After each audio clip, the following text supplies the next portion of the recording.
Meus amigos, minhas amigas, chegamos ao quarto e último bloco. Vamos matar pau agora com duas questões discursivas em assuntos importantes que podem cair na prova de vocês, com duas perguntas em cada uma. Vamos nessa? Questão discursiva 1 na tela, vamos lá. Após tomar posse, o prefeito do município X edita decreto executivo, no dia 8 de janeiro de 2019, revogando isenção da IPTU, que havia sido concedida no dia 1º de janeiro de 2018, pelo prazo certo de 2 anos e sob condição, a qual favoreceu proprietários de imóveis de alguns bairros da cidade. Diante do caso concreto, indaga-se. Antes da indagação, vamos reler a pergunta, vamos reler o enunciado. O que é que aconteceu aí no município X? Um prefeito que tomou posse e revogou uma isenção por decreto. Só que essa isenção era dada a prazo certo e sob condição. Então vamos lá? Após tomar posse, o prefeito do município X edita decreto executivo no dia 8 de janeiro de 2019, revogando isenção de IPTU, que havia sido concedida no dia 1º de janeiro de 2018, pelo prazo de 2 anos, prazo certo de 2 anos, e sob condição, a qual favoreceu proprietários de imóveis de alguns bairros da cidade. Diante do caso concreto, indaga-se. Isenções fiscais podem ser revogadas? Isenções podem ser concedidas ou revogadas por decretos executivos? O tema é isenção, gente. Vamos fazer o seguinte, faz um print aí dessa imagem aí, ó. Deixa eu virar para cá ao contrário. Deixa eu botar até a canetinha aqui, ó, para eu postar no Instagram. Espera aí. Pronto. Vamos lá. O que é que esse prefeito fez? Após tomar posse, o prefeito do município X edita decreto executivo no dia 8 de janeiro de 2009, olha o que ele fez, vamos sublinhar de verde para chamar a atenção, revogando isenção de IPTU. Então ele, por decreto, não pode, revogou a isenção de IPTU. Agora, olhe qual é a característica que o examinador teve o cuidado de demonstrar que essa isenção tinha. Era uma isenção, vamos lá, havia sido concedida, ó, no dia 1º de janeiro de 2018, pelo prazo certo de 2 anos e sob condição. Era uma isenção a termo e condicionada. Favoreceu proprietários de imóveis de alguns bairros da cidade. Então foi dada a isenção em 2018 para 2 anos, todo o ano de 2018 e todo o ano de 2019. Então 2018 e 2019 eram os anos para os quais foi estipulada a isenção e exigiu-se uma condição a ser cumprida para que os beneficiários daqueles determinados bairros gozassem da isenção. A pergunta é simples, isenções fiscais podem ser revogadas? Bom, eu vou implorar a você o que eu fiz na aula 1. Qual é a pergunta? A pergunta é qual o conceito de isenção? A pergunta é a diferença de isenção e imunidade? Meu amigo, pelo amor de Deus, não cometa o erro infantil que custa caro de querer dar aula para o examinador. Ele fica puto. Responda o que foi perguntado. Não perca tempo escrevendo o que não foi perguntado. A1, porque em nada vai interferir na sua pontuação. A pontuação é em cima do que foi perguntado. Ponto. A2. Se você faz aqueles textões, sabe? Né, de quem está pagando paixão, textão gigante, não é isso? Aqueles textões gigantes, o examinador que está lá meia-noite, 1 hora da manhã, cansado, com 50 provas para corrigir, ele vai lhe xingar até a sua última geração. Filha da puta, não consegue ser objetivo. Eu estou perguntando, isenção fiscal pode ser revogada? Diga sim, não e por quê? Acabou, se eu quiser saber o conceito de isenção, eu perguntava. Isenções que são benefícios fiscais, que tem como característica promover a exclusão do crédito, nada disso vai ser pontuado. E você força uma pessoa que está sem tempo a ter que ler o que ela não quer ler. Não faça isso, vá por mim. Quem corrige é um ser humano. E os comportamentos mentais, anímicos, eles são movidos, né, aos sentimentos que a gente tem. Se você fica com raiva, seu comportamento é de detonar. Não irrite o corretor. Vá por mim que eu sei o que eu estou dizendo. Isenções fiscais podem ser revogadas? Qual é a resposta? Em regra, sim. Em regra, isenções fiscais podem ser revogadas. Todavia, excepcionalmente, elas se tornam irrevogáveis. É o caso da questão. Conforme o artigo 178 do CTN, tornam-se irrevogáveis as isenções concedidas a prazo certo e sob condição. Ponto final. Eu vou ditar para você, tá? Principalmente você que está ao vivo aí. Preste atenção que eu vou ditar a resposta. Qual é a pergunta? Isenções fiscais podem ser revogadas? Resposta. Em regra, sim. Em regra, isenções fiscais podem ser revogadas. Em regra, sim. Em regra, isenções fiscais podem ser revogadas. Anote aí, porra, bora. Ponto. Excepcionalmente, todavia,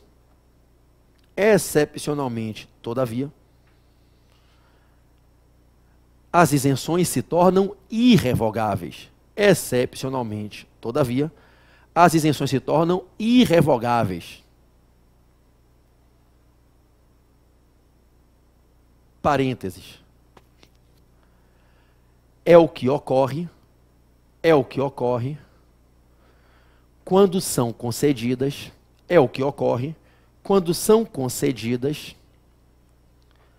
a prazo certo,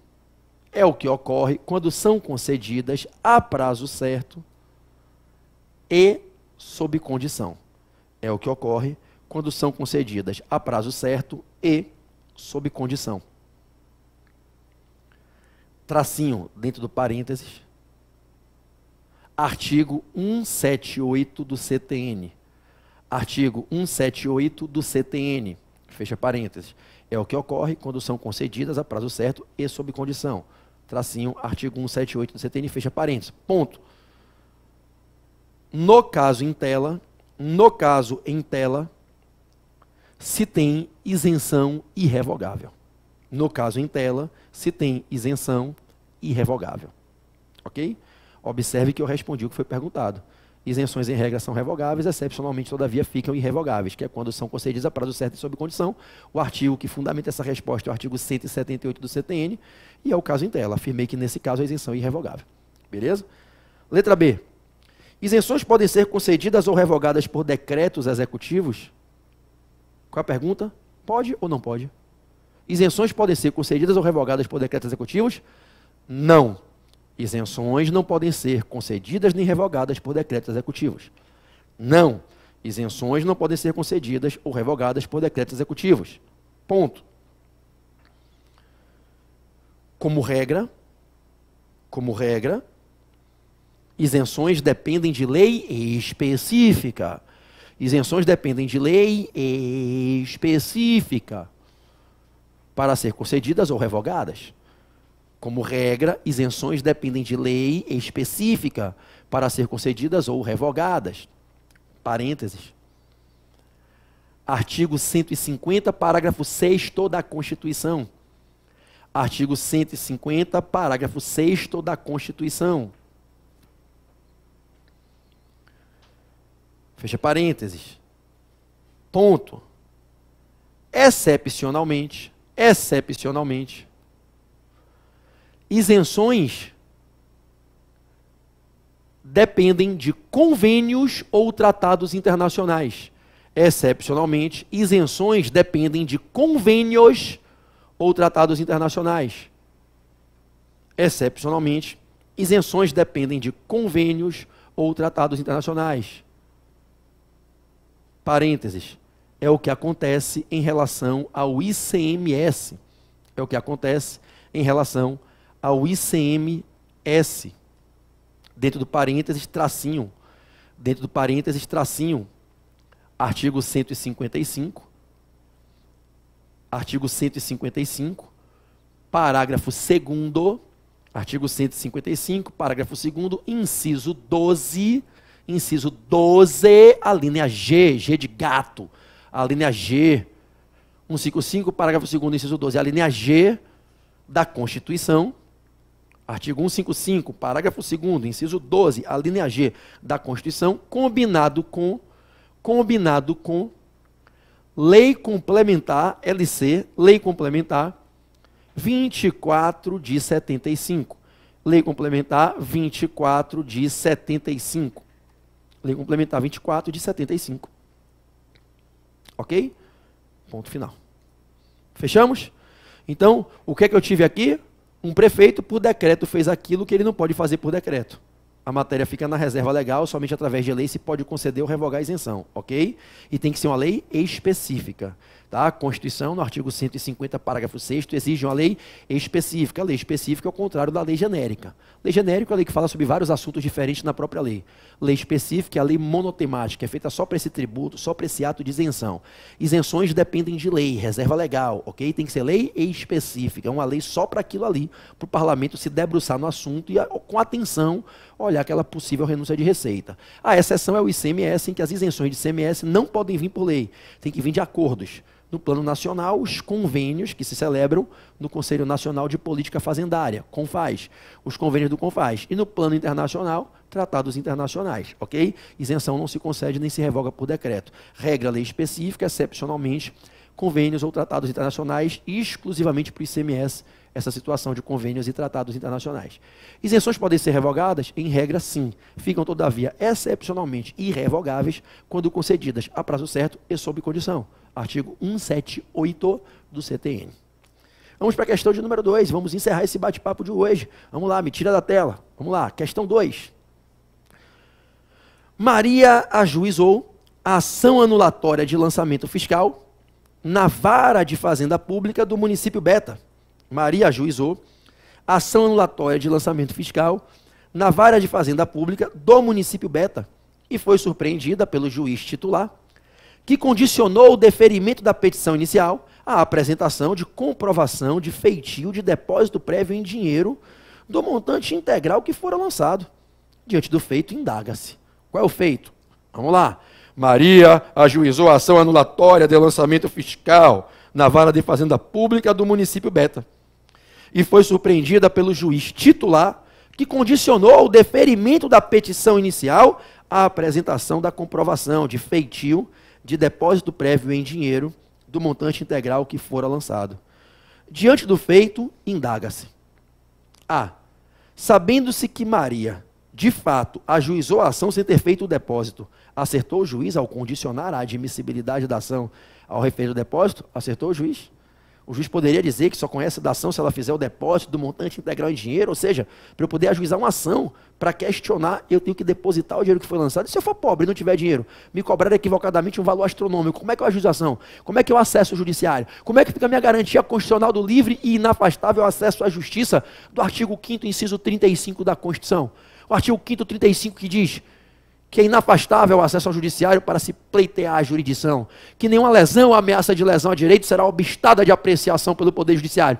Que história é essa de condicionar o ajuizamento da ação ao depósito prévio? E se eu for pobre, se eu for um contribuinte de baixa renda, um pequeno empresário sem poder econômico, como é que eu deposito? É óbvio que esta merda é incondicional. Ninguém é obrigado a depositar para poder ajuizar a ação. Olha o que é que está na letra A. Sabendo-se que Maria, de fato, ajuizou a ação sem ter feito o depósito, acertou o juiz, acertou, olha a pergunta, acertou o juiz ao condicionar a admissibilidade da ação ao referido depósito? Qual é a resposta, rapaziada? Não. O juiz errou ao condicionar a admissibilidade da ação ao referido depósito. Tal postura se revela inconstitucional. Viola o direito de livre acesso ao judiciário, previsto no artigo 5º, inciso 35 da Constituição. A matéria é pacificada no STF, vide súmula vinculante de número 28. Súmula vinculante 28. É inconstitucional condicionar a admissibilidade da ação ao feitio do depósito do montante integral em dinheiro. Então vamos lá. Maria ajuizou a ação anulatória de lançamento, e o juiz titular da vara disse: não vou deferir a inicial enquanto você não trouxer o comprovante do depósito. Deposita em favor do município, que depois eu vou analisar se eu defiro ou não a inicial. O juiz acertou? O juiz errou. Ele não pode fazer isso. Ele está impedindo que uma pessoa pobre acesse a justiça. Ele está impedindo que uma pessoa que não tem condição de depositar possa ir a juízo discutir que o lançamento é equivocado. Já pensou se for um tributo incondicional? Já pensou se for um tributo que ela já pagou? Então não se pode condicionar a ação anulatória ao depósito. Isso é pacífico no Supremo, artigo, súmula vinculante número 28 do STF, ok? É inconstitucional condicionar a admissibilidade da ação ao feitio do depósito prévio, beleza? Isso fere que direito? O direito fundamental de acesso ao judiciário, tá? Que está no artigo 5º, inciso 35 da Constituição. Temos aí direitos fundamentais dos contribuintes. Todo contribuinte tem o direito de ajuizar ações anulatórias para pedir a anulação dos lançamentos que entendem que foram indevidamente feitos contra as suas pessoas. Todo mundo tem esse direito, não tem que depositar nada para poder ajuizar a ação. Agora, há vantagens em se fazer o depósito? Há. Qual a letra B? Caso Maria deposite o valor, quais as consequências decorrentes de sua realização? Gente, se Maria depositar o valor inteiro que foi lançado, o que é que acontece? 3 efeitos fantásticos. Primeiro deles, fica suspensa a exigibilidade do crédito tributário. Fica suspensa a exigibilidade do crédito tributário. A gente sabe, já anote aí, daqui a pouco eu dito a resposta, que conforme o artigo 151, inciso 2 do CTN, 151, inciso 2 do CTN, o depósito do montante integral em dinheiro é causa de suspensão da exigibilidade do crédito tributário. Então, qual é o primeiro efeito de 4? Eu falei 3, são 4. Qual é o primeiro efeito importante de ela resolver fazer o depósito? Que ela não é obrigada, é uma opção. Ela suspende imediatamente a exigibilidade do crédito, nos termos do artigo 151, inciso 2 do CTN. Para suspender, tem que depositar integral em dinheiro o que foi cobrado, tá? Súmula 112 do STJ. Combina o artigo 151, inciso 2 do CTN, com a súmula 112 do STJ. Para suspender a exigibilidade do crédito, ela tem que fazer o depósito do montante integral que foi cobrado em dinheiro. Primeiro efeito, então, de fazer o depósito, suspensão da exigibilidade do crédito. Segundo efeito, fica impedido o ajuizamento de execução fiscal. Vai se impedir que ocorra uma propositura de execução fiscal contra ela. O fisco não pode executar uma dívida que está com a sua exigibilidade suspensa. Só cabe a execução daquilo que, além de líquido e certo, é exigível. Se a lei mandou suspender o direito de exigir, não se pode executar, querer executar alguém por algo que a lei não lhe permite exigir. Como é que eu vou executar alguém por algo que eu não posso exigir que a pessoa me entregue? A lei me proíbe temporariamente exigir, ao suspender meu direito de exigir, como é que eu quero executar? Então, o segundo efeito, a segunda consequência, é o impedimento de ajuizamento de execução fiscal contra ela durante a tramitação desse processo. Ajuizou a anulatória, fez o depósito, suspende a exigibilidade, pode garantir ao cliente que não vai ter execução fiscal contra ele. Terceiro efeito importante, terceira consequência, vai se viabilizar, vai se possibilitar que todas as vezes que Maria precise, ela possa obter certidões de regularidade fiscal. Certidões de regularidade fiscal. Ela depositou o valor inteiro que cobraram dela, gente. Tudo bem que ela não pagou, mas ela depositou, não tem nenhum risco para a fazenda, está tudo depositado. Se a ação for julgada improcedente, ela perdeu o depósito, se converte em renda e o crédito é extinto. Então não tem por que dar uma certidão que sacaneia a menina. Certidão de regularidade fiscal, que pode ser, se ela ainda não foi inscrita em dívida ativa, uma certidão negativa, ou se ela já foi inscrita, uma certidão positiva com efeito de negativa. Concordam? Certidão negativa, se ainda não está inscrita em dívida ativa, se já está inscrita, certidão positiva com efeito de negativa. E o quarto e último efeito, depositou? Meu amigo, depositou o valor inteiro que foi cobrado? A partir de agora, não corre mais juros nem correção monetária contra você, não tem mais a fluência dos consectários, consectários da mora. Então, se você recebeu um lançamento de 50 mil e depositou os 50, e você perde no final na questão de mérito, a ação improcedente 5 anos depois, você não tem que completar a diferença. Porque quando você depositou aqueles 50 mil, aquele era o valor da dívida. Então, o eventual tempo passando, se você não tivesse depositado, a dívida vai aumentando mês a mês. Selic na cabeça e toma-lhe pau. Tem gente que entra com anulatório e não deposita, quando perde 4, 5 anos depois, a dívida é o triplo do valor. Claro. Uma coisa é o que me cobraram 3 anos atrás, outra coisa é 3 anos depois. Só que se me cobraram 50, eu cheguei em juízo e depositei os 50, opa, eu depositei o valor da dívida no momento do depósito. Então, o depósito tem como consequência cortar, interromper a fluência dos juros e correção monetária. Ok? Então, vamos responder, vamos dar a resposta agora. Resposta da letra A, para você copiar. A pergunta da letra A foi, sabendo que Maria de fato ajuizou a ação sem ter feito o depósito, acertou o juiz ao condicionar a admissibilidade da ação ao referido depósito? Resposta. Errou o juiz, anote aí, errou o juiz ao condicionar a admissibilidade da ação ao referido depósito. Errou o juiz ao condicionar a admissibilidade da ação ao referido depósito. Ponto. A conduta é inconstitucional. A conduta é inconstitucional. Errou o juiz ao condicionar a admissibilidade da ação ao referido depósito. Ponto. A conduta é inconstitucional. Restando violado, a conduta é inconstitucional, restando violado o direito fundamental do contribuinte, de livre acesso ao judiciário,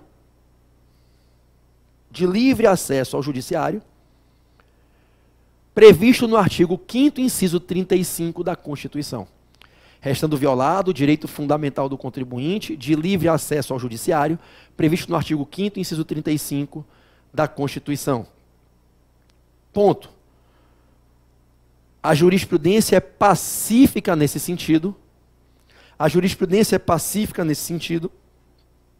A jurisprudência é pacífica nesse sentido. Vide súmula vinculante 28 do STF. Vide súmula vinculante 28 do STF. A jurisprudência é pacífica nesse sentido. Vide súmula vinculante 28 do STF. Ok? Resposta da letra B. Vamos, moçada, que está acabando, galera. Está acabando, minha gente. Está acabando mais um treinamento ao vivo com o PB. Para você que vem em reprise, está acabando também, tá? Letra B. Caso Maria deposite o valor, quais as consequências decorrentes de sua realização? Vamos lá. A primeira consequência é a suspensão da exigibilidade do crédito tributário. A primeira consequência é a suspensão da exigibilidade do crédito tributário. A primeira consequência é a suspensão da exigibilidade do crédito tributário. Parênteses. Artigo 151, inciso 2 do CTN. Artigo 151, inciso 2 do CTN. Combinado com súmula 112 do STJ. Artigo 151, inciso 2 do CTN. Combinado com súmula 112 do STJ. Joga aquela foto no volume, você consegue? Que eu vou pedir para a Dani mandar para mim. Já jogou? Manda uma mensagem para a Dani para ela mandar para o meu WhatsApp, que eu quero fazer uma postagem no final da aula para a galera que está ao vivo. Tá? Então, show de bola. Ponto. Artigo 151, inciso 2 do CTN, combinado com súmula 112 do STJ. Ponto. A segunda consequência é que fica impedido o ajuizamento. A segunda consequência é que fica impedido o ajuizamento de execuções fiscais. A segunda consequência é que fica impedido o ajuizamento de execuções fiscais durante a tramitação do processo. A segunda consequência é que fica impedido o ajuizamento de execuções fiscais durante a tramitação do processo. Fica impedido o ajuizamento de execuções fiscais durante a tramitação do processo. Ponto. A terceira consequência é que fica assegurado o direito. A terceira consequência é que fica assegurado o direito de obtenção de certidões. A terceira consequência é que fica assegurado o direito de obtenção de certidões de regularidade fiscal, caso necessário obtê-las. A terceira consequência é que fica assegurado o direito de obtenção, o direito de acesso a certidões de regularidade fiscal, caso necessário obtê-las. Caso necessário obtê-las. Ponto. Por fim, fica impedido,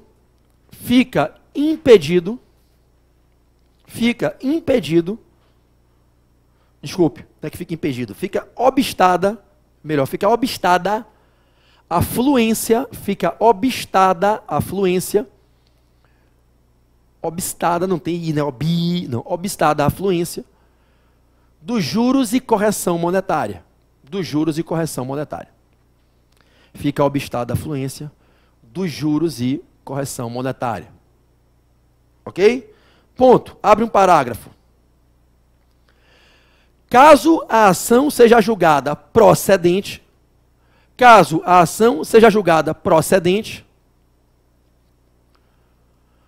o crédito lançado será extinto.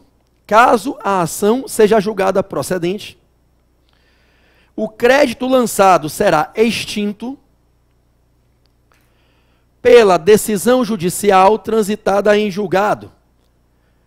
Caso a ação seja julgada procedente, o crédito lançado será extinto pela decisão judicial transitada em julgado. Parênteses. Artigo 156, inciso 10 do CTN. Artigo 156, inciso 10 do CTN. Fecha parênteses. Ponto e vírgula. No caso de improcedência, no caso de improcedência, no caso de improcedência, ocorre a conversão do depósito em renda. Ocorre a conversão do depósito em renda. Ocorre a conversão do depósito em renda. Extinguindo-se o crédito,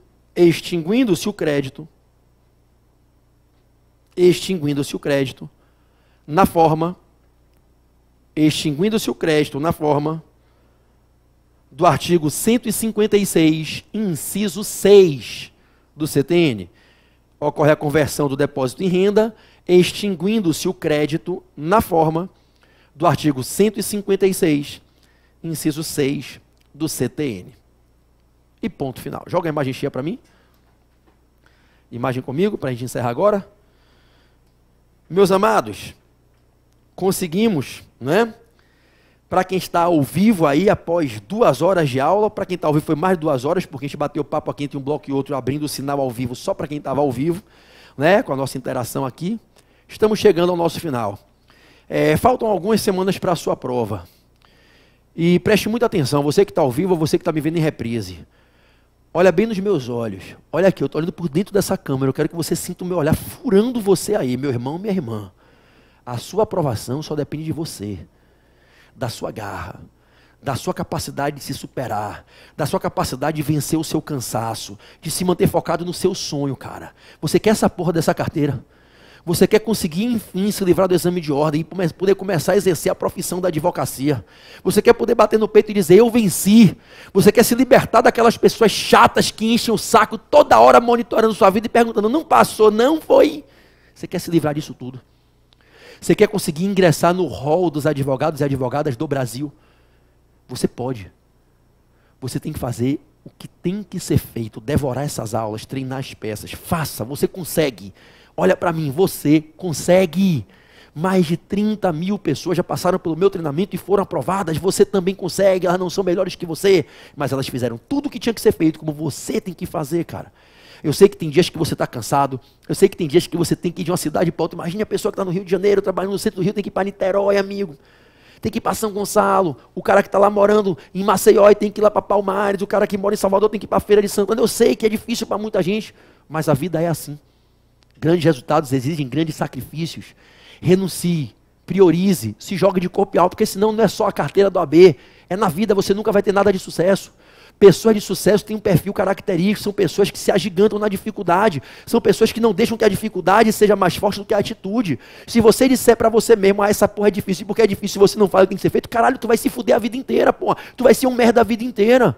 Tu quer ser alguém muito foda, cara. Tu quer que teus filhos tenham orgulho de você. Tu quer que as pessoas olhem pra você e digam, porra, essa mulher bota para foder, cara. Esse cara é foda pra caralho. Tu quer essa porra, não quer, irmão? Ou tu quer ser mais um meia bomba, mais um medíocre, mais um nota 6. Pô, se bem que nota 6 aqui passa, né? Mas nota 5, né? Se tu quer ser alguém muito foda, mano. Se tu quer ser alguém muito grande, mano, na vida, construir uma história linda, viver momentos espetaculares, porra, tem que se superar. E quer passar nessa prova, mete a bunda nessa cadeira, devora esse computador, cara. Eu quero você até o dia da prova ouvindo o PB, dormindo com o PB, acordando com o PB, sonhando com o PB. Vai tomar banho, liga o computador e fica ouvindo o PB no banho. Vai fazer um sanduíche na cozinha ouvindo o PB. Vai pro transporte, vai pro trabalho, liga a porra do foninho ouvindo o PB. E tem que ser assim até o dia da prova. Depois vai ficar uns 6 meses na merda que você vai para qualquer computador desligado, você vai me ver lá dentro. Eu tenho certeza, eu conheço isso há mais de 20 anos. Eu sei que você vai ficar para se desintoxicar do PB por um bom tempo. Vai chegar em casa, vai ver o computador, você vai ver o PB lá falando, todo agitado, dando esporro, xingando, mas vai valer a pena, você vai passar nessa porra dessa prova. Vai valer a pena. Então se sacrifica, se agiganta, você consegue, tudo bem? Eu vou me despedir de vocês com um vídeo aqui, deixa eu puxar um vídeo. Que é um vídeo que me motiva demais, eu sempre uso ele, usei muito com muitos de vocês que me assistem agora aqui na segunda fase, lá na época do coaching, exame de ordem, eu tenho certeza que vocês vão lembrar, esse vídeo é um vídeo que todo mundo tinha que assistir no mínimo uma vez por dia, cara. Deixa eu botar aqui para vocês.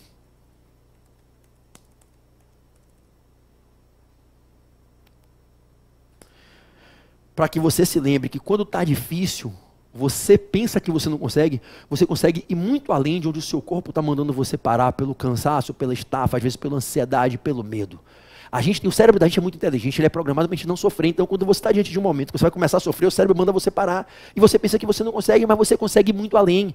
Mais uma jarda, você consegue sim. E o meu papel aqui como coach, como treinador, é mostrar a você que você consegue. É nesse momento agir como um motivador, mais do que como um coach, que é um planejador de comportamentos. O coach é um planejador estratégico comportamental, que provoca você, encontrar dentro de você as ferramentas que você precisa para executar esse comportamento planejado, de maneira organizada, pré-ordenada, para você vir do ponto de partida ao ponto de chegada, trabalhando no seu melhor nível de desempenho. Né? Aquilo que vocês já me viram falar em outros momentos, I need your best self all time, every day. Eu preciso do seu melhor o tempo todo, todo dia. E aqui eu quero te motivar dizendo, você consegue, porra!